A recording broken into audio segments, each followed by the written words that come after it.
স্বাগত জানিয়ে আমি বনশ্রী রান্নাবাড়ি থেকে একটি নতুন রেসিপি এনেছি। সঙ্গে থাকো, দেখতে থাকো।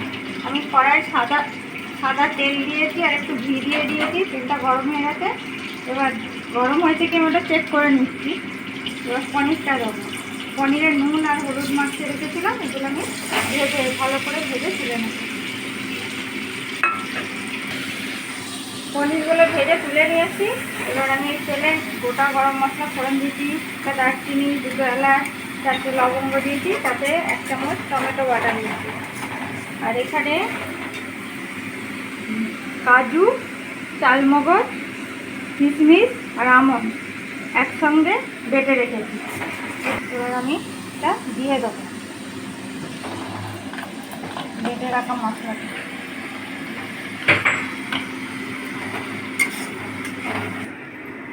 এখানে কাশ্মীরি লঙ্কা গুঁড়ো, 1 চামচ টক দই আর পরিমাণ মতো এই মিষ্টিটা দিয়ে ভালো করে ফেটিয়ে নিচ্ছি। আর এখানে ধিমি আছে মশলাটা কষানো হচ্ছে। আর আমি এটা দিয়ে দিচ্ছি। গ্যাস কমানোই আছে, কারণ জোরে থাকলে টক দই দিলে অনেক সময় কেটে যাওয়ার সম্ভাবনা থাকে। আমি এবার স্বাদ মতো লবণটা দিয়ে দিলাম। এবার ভেজে রাখা পনিরগুলো দিয়ে ভালো করে নেড়ে গরম জল দিয়ে এরপর ফুটিয়ে নেব। এবার আমি জল ঢেলে দেবো। যে তেলটা গা থেকে বেরিয়ে এসছে, আমি জলটা দিয়ে দিলাম। পনিরটা হয়ে গেছে, আর আমি অল্প পরিমাণ গরম মশলা দিয়ে দিলাম। একটু নেড়ে দেবো। এটা হলো দুধের মালাই, যেটা আমি বাড়িতে বানিয়েছি।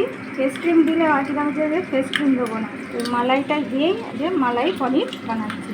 এবার এটা আমি দিয়ে দেবো, দিয়ে হালকা হাতে নেড়ে আর একটু ঢাকা দিয়ে দেবো। তাহলেই আমার রেডি যে মালাই পনির।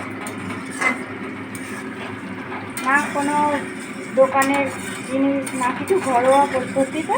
মানে অন্য জিনিসগুলো কেনা, এগুলো আর্টিফিশিয়াল আর কিছু দেওয়া নেই এতে। ঘরোয়া পদ্ধতি না কিছু করে দেবেন। আর ধন্যবাদ, পুরো ভিডিওটা দেখবেন।